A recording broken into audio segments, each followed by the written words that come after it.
Bonsoir mesdames et messieurs, bonsoir chers jeunes. Opportunité retombée des 8e Jeux de la francophonie pour la Côte d'Ivoire. Comment devenir partenaire des Jeux? À moins d'un mois de l'événement, nous recevons ici au Canal au Bois deux commissions, la commission infrastructure, logistique, son et lumière et la commission partenariat et marketing. Tout de suite, je vous propose notre première rubrique. Il s'agit de la rubrique Aquaba avec Issa Yeo. Les Jeux se passent du 21 juillet au 30 juillet. Je vous propose de suivre cet élément vidéo.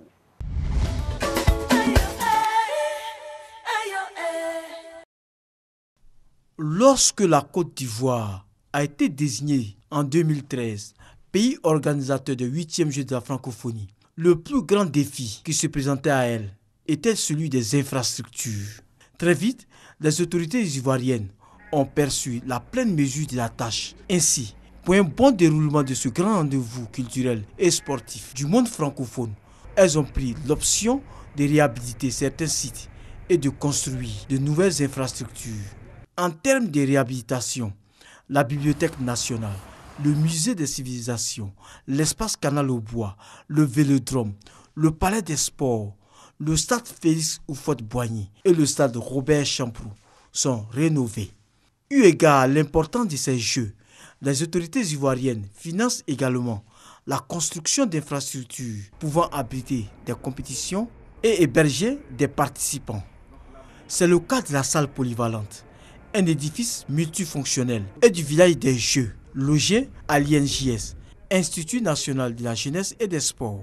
Ce village des Jeux va abriter plus de 4000 sportifs, artistes et accompagnateurs. Aujourd'hui, les travaux sont réalisés à plus de 98%. Le ministre auprès du président de la République, chargé des Jeux de la francophonie, Robert Begremambé, affirme que la Côte d'Ivoire est prête à accueillir l'événement prévu à Abidjan au mois de juillet prochain.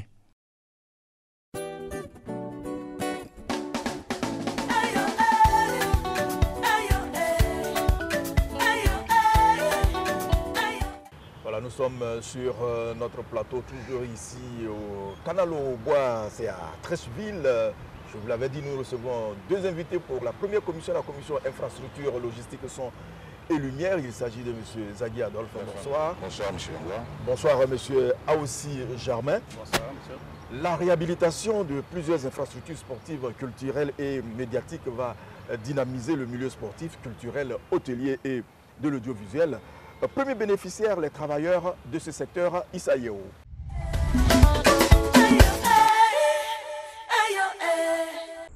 La radiodiffusion-télévision ivoirienne, RTI, a été désignée RTDH, radio-télédiffuseur hôte, par le Comité international des Jeux de la francophonie, CIJF. À ce titre, la télévision des services publics est chargée de faire monter le satellite pendant les Jeux de la francophonie. Avec les différentes séances de réunion qu'on a eues avec le Comité international des Jeux, il est sorti différentes équipes, parmi lesquelles nous avons un quart de production de 12 caméras, une régie de 8 caméras. Ces deux équipements particulièrement vont constituer le leg au niveau de la RTI. Au niveau des Jeux, on a encore une régie de 15 caméras. Et en plus, on a un système MAM qui va venir. Le MAM, c'est le Media Asset Management, qui sera composé de 5 postes de montage avancé et 5 postes de montage simple, avec un poste de ingest et de play-out. Nous avons un cas DSNG, c'est un cas de montée satellitaire dans lequel on a 2 caméras avec un précablage jusqu'à 4 caméras. Donc c'est l'ensemble de ces équipements qu'on va déployer sur toutes les infrastructures. Un équipement qui permet au RTDH de relever tous les défis. C'est tout un lot d'équipements qui a été dimensionné à la hauteur des Jeux pour produire un signal de type international. La RTI a été choisie comme RTDH, elle sera présente, elle va faire la mission pour laquelle elle a été cooptée. On le voit, le RTDH dispose d'atouts pour faire de ces Jeux un succès. Construire de nouvelles infrastructures, réhabiliter les anciennes afin de les mettre aux normes internationales pour accueillir compétitions et concours. Quels sont vos rapports avec les autres commissions? Merci bien. Je veux d'abord remercier par le biais de la direction générale du CNJF la RTI pour ce machin. Alors, venant au vif du sujet, nos rapports de commission sont des rapports transversaux parce que nous travaillons un peu en symbiose, nous prenons leurs besoins, nous les identifions et nous les reportons sur le chantier, sur les différents sites qui doivent accueillir les différentes compétitions. Alors combien de types d'infrastructures sportives et culturelles avons-nous et lesquelles? Au jour d'aujourd'hui, nous avons réalisé 3 infrastructures neuves, 3 constructions neuves et 6 réhabilitations. Au total, ça fait 9 types de travaux. Alors on peut les citer. Voilà, au niveau... D'abord les travaux neufs. Les travaux neufs, nous avons 3 types de travaux neufs. Nous avons les conditions neuves, c'est-à-dire le palais des sports de Treichville, où nous avons réalisé une salle polyvalente de tennis. Nous avons le canal au bois, le site sur lequel nous nous trouvons. Et nous avons enfin le village des Jeux qui doit héberger tous les compétiteurs. Au niveau des réhabilitations, nous avons 6 grandes réhabilitations, notamment le musée national, la bibliothèque nationale, le palais de la culture, le stade Félix Houphouët-Boigny, le stade Champroux et l'Institut français. Alors vous, en tant que commission, quel a été véritablement votre rôle? Notre rôle a consisté essentiellement à suivre les travaux de réhabilitation des conditions neuves avec le BNET qui est notre maître d'œuvre. Mais nous étions présents sur les chantiers pour appliquer et pour faire respecter les normes internationales imposées par le CIJF, afin que ces infrastructures répondent à tous les critères des jeux et des compétitions culturelles. Alors pour des raisons de sécurité, avez-vous eu une structure de contrôle ou une certification? Oui, à ce niveau, le CNIGF a pris la tâche de le BNET, que le maître d'œuvre, par appel d'offres, a retenu l'entreprise Socotec, normes de sécurité, pour contrôler tous nos chantiers, tous nos ouvrages, toutes nos fondations, et afin que ces ouvrages répondent sincèrement aux normes de sécurité requises. Alors, quel a été l'objectif principal même de la réhabilitation? L'objectif principal de la réhabilitation, c'est pour mettre les infrastructures aux normes internationales des Jeux. Ça veut dire quoi? On avait des infrastructures qui fonctionnaient déjà, mais... Tout à fait. Ces infrastructures existaient, mais elles ne répondaient pas aux normes des Jeux telles que recommandées par le CIJF. Donc il est apparu nécessaire de pouvoir organiser des travaux de sorte à ce que ces infrastructures répondent de façon efficiente aux infrastructures, aux Jeux. D'accord. Alors en termes de capacité, ici par exemple, le canal au bois peut absorber combien de personnes? À temps plein, le canal au bois peut absorber 3500 personnes. 3500 personnes debout. Et le podium sur lequel nous nous trouvons aujourd'hui fait près de 300 mètres carrés de surface. Et donc, au bas mot, debout pour des grands spectacles, nous pouvons aller jusqu'à 4000 personnes. Qu'est-ce qu'il y aura ici comme spectacle? Ici, nous aurons essentiellement les arts de la rue, c'est-à-dire la jonglerie, le hip-hop et puis les marionnettes géantes. Et l'animation périphérique aussi qui viendra pour étayer le site. Voilà. Vous pouvez nous donner un mot sur le village Aquaba? C'est un village qui va accueillir tous les compétiteurs. Oui. C'est prévu pour accueillir 4000 jeunes. Et donc vous avez 33 bâtiments qui ont été nouvellement construits, en rez-de-chaussée plus 2 étages, avec toutes les commodités pour les personnes à mobilité réduite. Aujourd'hui, à quel niveau se trouvent les travaux? Oui, disons que les travaux, nous sommes en termes de pourcentage à 95%. Et vous pensez que d'ici à la date indiquée, les choses seront fin prêtes pour rassurer les Ivoiriens? Oui, en tout cas, nous voulons rassurer les Ivoiriens pour leur dire que le village est prêt pour accueillir les compétiteurs à la date qui est indiquée. Alors, avez-vous rencontré des difficultés au cours de ces différents travaux, réhabilitation comme construction? Le site sur lequel nous nous trouvons, comme le nom l'indique, était un ancien canal qui drainait de l'eau jusqu'à la lagune. Alors ici, le sol était complètement un sol imbibé, donc il fallait revoir le type de fondation. Donc les études géotechniques qui ont été faites par le LBTP et contrôlées par Socotec nous ont permis de sortir un ouvrage hors de l'eau afin de pouvoir gérer tout le système de drainage et de remontée des eaux interstitielles. Au village des Jeux, par exemple, aussi, nous ne sommes pas loin de la lagune, donc le même phénomène a apparu, parce que juste à côté, il y avait le pont HKB, où les fondations le sol avait été remué. Donc il fallait adapter ces fondations aux nouvelles types de construction que nous avons menées, qui sont des bâtiments préfabriqués. Alors au village Akwaba, il semble que vous êtes tombé sur des granites dans le sol qui avait ralenti un peu les travaux. Tout à fait. Tout à fait. Voyez-vous, l'ING se trouve au droit du pont HKB. Juste le site, après l'INGS a servi de site de fabrication des poutrelles du pont HKB. Donc à la fin des travaux, tous ces éléments, tous les gravats de béton ont été enterrés dans la zone où aujourd'hui nous avons installé une bonne partie de nos logements. Il est évident que dans les fondations, nous sommes tombés sur ces gravats-là, ces blocs de béton qui ont empêché un peu le système de fonctionner comme on l'avait souhaité. Et là, effectivement, avec l'ingéniosité de toute l'équipe et avec le bien-être surtout qui nous accompagne, nous avons trouvé des solutions adéquates et jusqu'aujourd'hui, tout est entré dans l'ordre. Ah ouais. Y a-t-il eu des simulations avec la commission sécurité pour des cas de sinistre? Effectivement, la commission sécurité est aujourd'hui en train de faire toutes les simulations possibles. Vous savez, c'est des questions sécuritaires, nous, pour parler en profondeur. Mais ce qui est évident, il s'agit de rassurer les gens. On les rassure. On ne dit pas de sécurité, un policier sera ici ou bien non. Effectivement, j'ai bien compris. Voilà. Effectivement, il y a des exercices qui sont en cours, des exercices pour assurer la sécurité des différents sites. Des dispositions aussi pour faciliter le passage des sapeurs-pompiers, parce qu'on ne souhaite pas, il peut y avoir un cas de toutes les allées qui sont entre les bâtiments ont respecté les normes de passage des engins de l'ONPC. L'ONPC qui nous accompagne aussi dans cette opération a imposé des normes et c'est un autre rôle aussi de vérifier si toutes ces normes ont été respectées. Donc entre les bâtiments de l'INGS, de l'Akwaba, du village Akwaba, les véhicules de l'ONPC peuvent circuler pour d'éventuels cas de sinistre. Alors rapidement, pour le cas de son et lumière, quel type de matériel pour la sonorisation et la lumière? Bon, à ce niveau, les dispositions ont été prises pour que toutes les compétitions, selon le type de compétition, des appareils et des normes techniques, pyrotechniques ont été retenues. Et les techniciens en la matière ont pris des dispositions qui s'imposent. Par exemple, ici, il y aura les concours culturels et autres, on a besoin de lumière. Avez-vous identifié ces lumières-là, le type de son, tout a été identifié? Tout a été identifié. Combien de temps pour l'installation? Nous avons la période qui nous reste. C'est-à-dire la période du mois, ce mois, le jour J.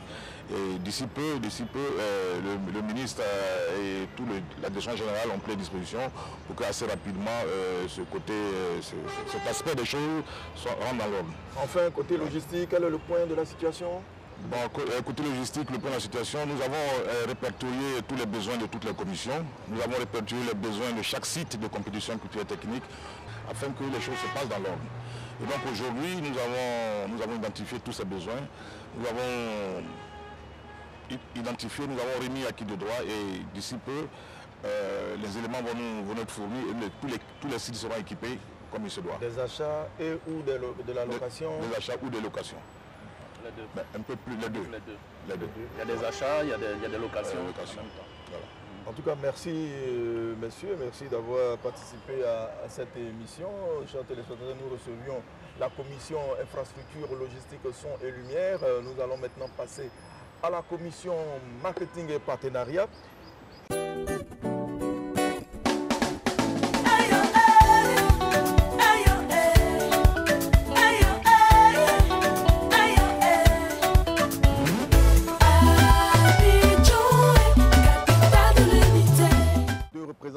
Chantal Nguessan, bonsoir. Et Jean-Jacques Dao, bonsoir. Bonsoir. Quel est votre rôle? Alors, la commission marketing et partenariat, comme vous l'avez entendu, un volet marketing et un volet partenariat. Le volet marketing que je gère s'occupe également de faire de la promotion des entreprises en leur mettant à disposition des outils de visibilité, des espaces publicitaires, des événementiels et également aussi un site où on pourra leur donner la possibilité d'exposer leurs produits sur le village des partenaires. Alors Jean-Jacques Dao, une agence aurait été désignée parce que c'est ce que la législation ivoirienne dit pour l'achat de la publicité, il faut une agence. Effectivement, la législation ivoirienne recommande donc de travailler avec une agence agréée pour ce qui concerne la vente de la publicité. Cependant, la commission marketing et partenariat pour l'aspect partenariat est chargée d'élaborer et de mettre en œuvre donc le dispositif de recherche de partenaires. Cette commission aussi est chargée d'établir le plan de prospection qui a été validé et de le suivre. La commission suit et évalue aussi les actions de recherche de partenaires. Donc à ce niveau-là, elle travaille de concert avec l'agence agréée. Je disais aussi que la commission a également pour mission de mettre à disposition un dispositif de produits dérivés pour que ces produits soient commercialisés auprès des grands publics qui viendront à cette grande fête des 8e Jeux de la francophonie. Alors, quelles sont les offres des Jeux? Alors, les offres des Jeux sont de divers ordres. Nous avons donc le village des partenaires, nous avons le village des Jeux, que je vais laisser Chantal bien détailler ces aspects-là. Ce que je vais vous dire juste, c'est que sur les 11 sites, il y a des espaces de visibilité qui sont prévus. Donc, il y a de la panoptique, il y a des volumiques, il y a des écrans LED. Et il y a plusieurs offres qui sont faites qui peuvent concerner aussi bien les grandes entreprises et multinationales que les PME. Tout le monde y a sa place. Alors en complément, je pourrais dire qu'il y a deux types d'offres. Il y a la première offre qui concerne le guide de partenariat et de mécénat. Et la seconde offre qui concerne le guide des produits commerciaux qui s'étend sur les sites, aussi bien sur le village des partenaires où il y aura des expositions, donc des stands à vendre, des espaces de visibilité. Il y aura dans ces villages-là également des espaces publicitaires sur écran LED comme il a dit, mais aussi la possibilité de pouvoir communiquer sur une radio-circuit fermée.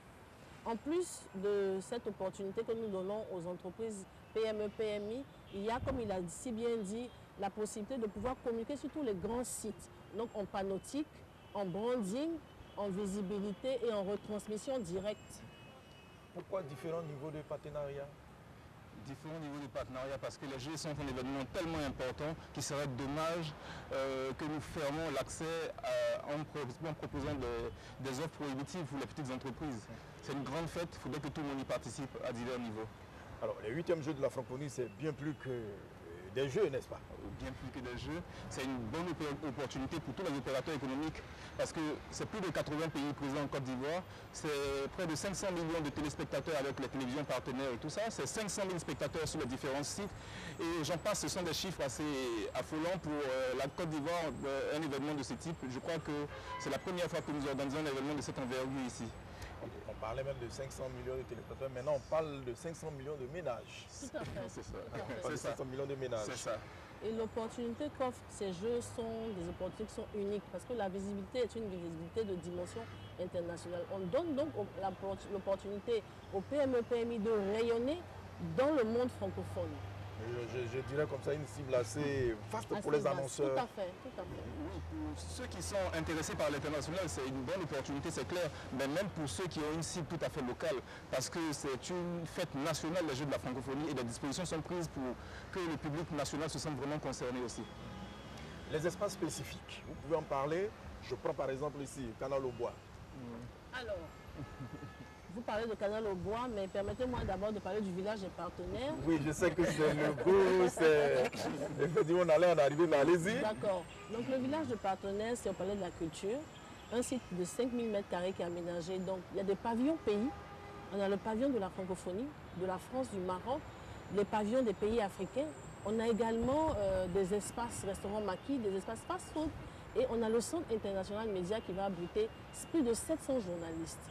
Et donc, imaginez-vous ce palais de la culture recevoir toutes les entreprises partenaires, mais aussi toutes les entreprises qui font le développement économique de la Côte d'Ivoire. Et il y a vraiment toute une organisation en termes de rencontres B2B.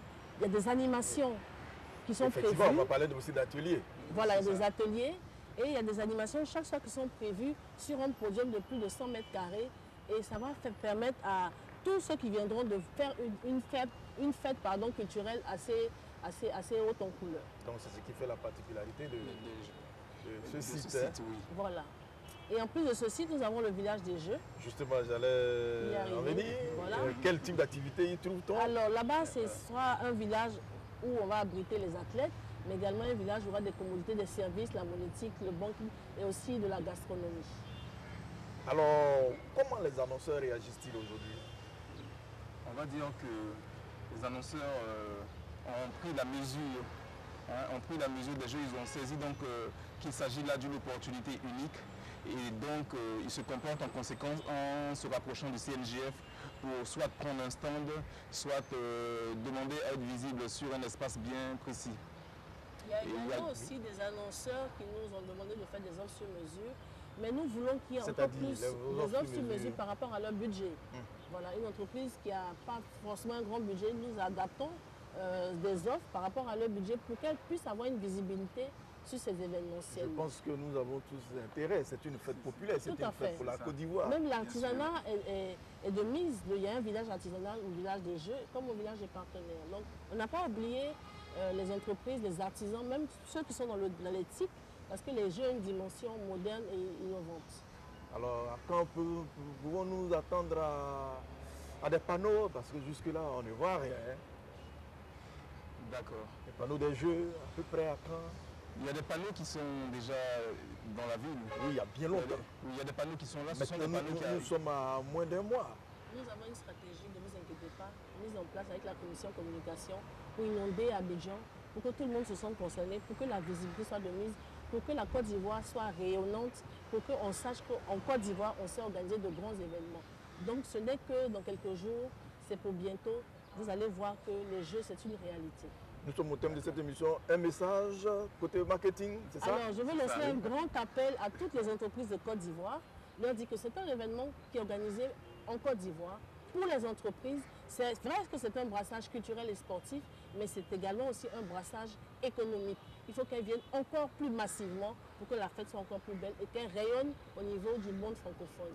Même des entreprises de la sous-région, parce qu'ils ont des ressortissants qui vont compétir. On a des demandes également aussi dans ce sens. Partenariat, un message. Les partenaires doivent savoir que toutes les dispositions sont prises pour que tout le monde puisse participer aux Jeux de la francophonie.